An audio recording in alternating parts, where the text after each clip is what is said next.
Donald Trump hijacked everybody this election cycle. He owned us, punked us, trolled us, tricked us, conned us, played us, whatever you want. But I don't just mean sort of liberals. I mean everybody, and it created this virtuous cycle that actually really worked for him. So, for example, with the media, he really understood the media's constraints and priorities. He knew that attention is the market, and all attention is good. Even bad attention is good. He knew that mainstream media, MSM, is absolutely short on time. They have 3 minutes for a segment, 15 seconds for a statement, whatever it might be, but they're always out of time because mainstream media has limited time, and they're desperate for eyeballs. They will do anything, and if you do things that are spectacular enough, they will keep that camera on you and never turn it off, or at least in this cycle. And I did I did a video here on the right about how Trump hacked the media, which is in the first presentation. You can click on here.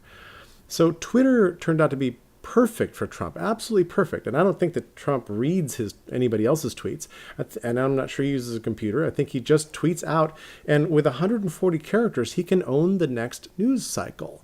And if he pushes the edge of crazy, he has free attention all the time. So he managed to weaponize both mainstream media and social media, neither of which could defend itself or us against him. He figured this out, and neither Facebook nor Twitter nor CNN nor CBS nor anybody else were able to figure out how to stop this thing from happening. If you don't mind the analogy, Osama bin Laden not only figured out with his partners in crime, not only figured out how to use our technology against us like a missile, basically turning an airplane into a missile, he also figured out how Bush and company would react, turning them into weapons against us. Doing a whole bunch of things to our privacy and liberty that didn't have to happen, and spending $3 trillion on a couple of wars that didn't on at least one war that didn't have to happen. So the media got hacked, and as Trump did this, he was attracting fringe elements, and Hillary called them the deplorables, and there are a batch of groups here: the Ku Klux Klan, neo-Nazis, white supremacists, some of the crazier conspiracy theorists, all kind of under this umbrella of the alt-right, which is unfortunately sort of a normalization of these really fringe elements of our society who are out there. And they showed up. They were like, oh, this is great. Somebody is actually normalizing this language, these feelings we've had. He's speaking for us. They showed up. I don't think they're a very large group. But the problem is everybody who started following Trump got painted with this brush right away because he put out the bait, they showed up. Now, anything the alt-right did was fuel on the liberal fire. This baited the liberals, who went into a froth. They spun into frenzies, and it distracted them from what was going on and from issues and from other sorts of things. And this attracted even more fringe groups, and this created this whole cycle, unfortunately sort of a virtuous circle of interactions that got even bigger. Then Trump hacked the GOP. Trump has flipped back and forth. He's been a Democrat, he's been a Republican, he's been an independent. He sort of flips around to whatever seems to be practical at the time. He's a pragmatist, among many other things.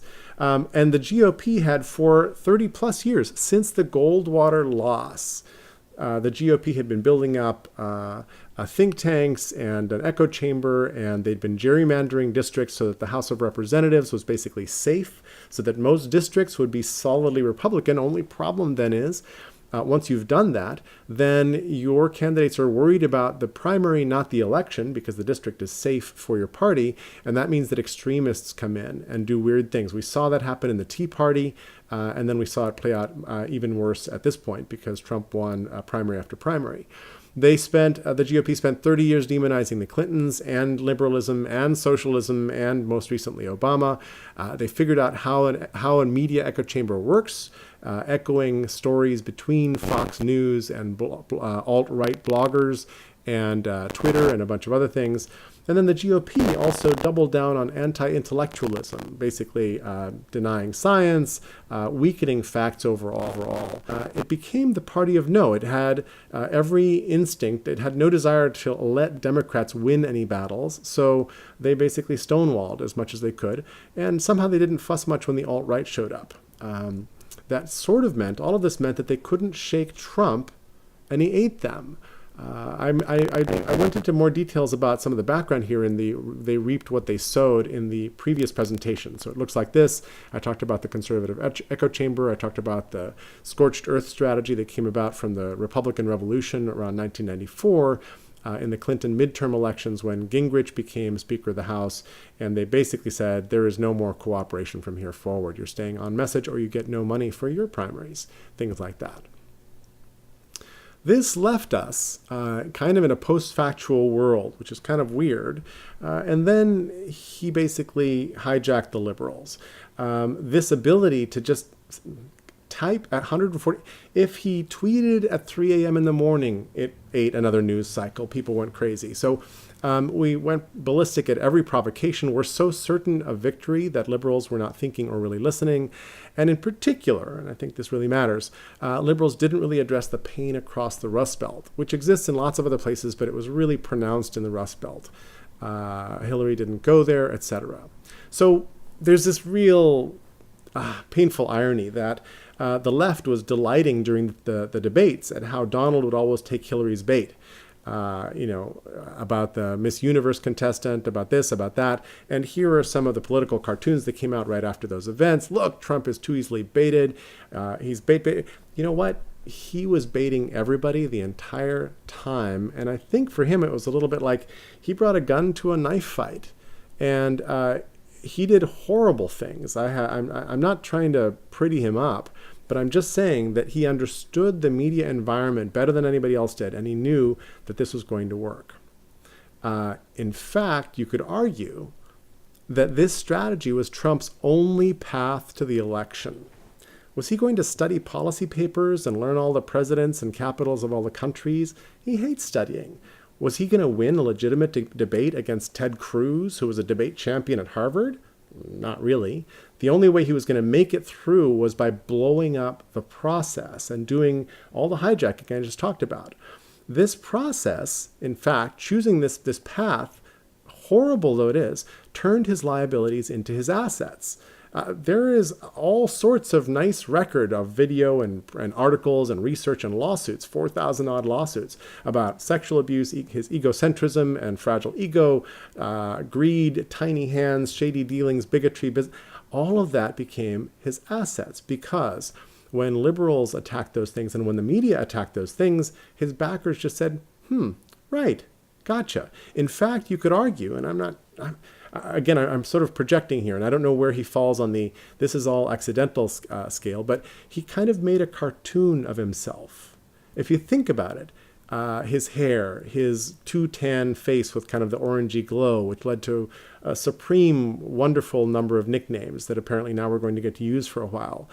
And so he made himself a cartoon which had a couple weird effects. One was that he seemed more authentic as a cartoon because here he was, this sort of pretend billionaire, but kind of like in the book Air Guitar, there's a pay-in to Las Vegas.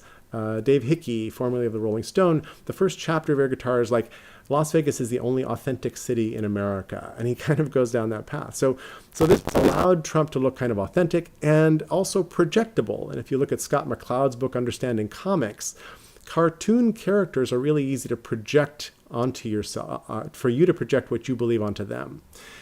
Also, this cartoonishness meant he was easy to ignore and dismiss. And we'll get back to that in the next video. Trump's history is that he makes these huge ballsy bets, really with only greed in mind. And you can point easily here to his bets on building casinos and how he ended up almost $1 billion in debt to a bunch of banks. And basically he faced them down and said, you either see me through this somehow and give me a $380,000 a month allowance, which is insane, or this whole thing goes down and you're probably going to go down with it. So, he was too big to fail for the banks. So he's got a history of doing these sorts of things and somehow strangely surviving. But if you sort of look back on what happened, this was his only path. So I'm still shocked that Trump went ahead with this tactic and alienated one group after another. And I'm unclear that had he not pursued this path, any of these groups would have loved him. But certainly he could have wooed them. He could have been very different and more politic. I'm also totally shocked that Howard Dean only had to scream a little too loud and hoarsely to his troops, to his followers after a primary, and he was out of the race the next week. He was gone, and nothing Trump said or did knocked him out of this race. That just blew my mind. Something was wrong there, and I haven't quite figured that one out. And then I'm still shocked at how wide open Trump opened Pandora's box. He really was thinking. He was sitting thinking about what to do next. I can almost picture him sitting in bed going, okay, who am I going to pick on tomorrow in the speech? I'm going to mention, the loss of jobs and how corporations need to bring the jobs back. I'm always going to mention that, but then I'm going to pick something that's going to own the media cycle for the next day or two. And he did that so successfully. So this really raises the question, was this just luck? Is this just he was the right guy at the right time? And I mean that with as much sarcasm and irony as I can muster. Was he just lucky, or was he actually skillful? Was this a strategy? Was this a costume, a cartoon, a sort of a framing for doing this?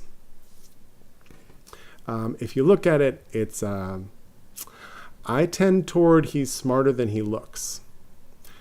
Thanks very much. My name is Jerry Mikulski. I am not an historian or a political theorist. I've said these things in the introductory video, so thank you very much for listening to this one, and come back for more.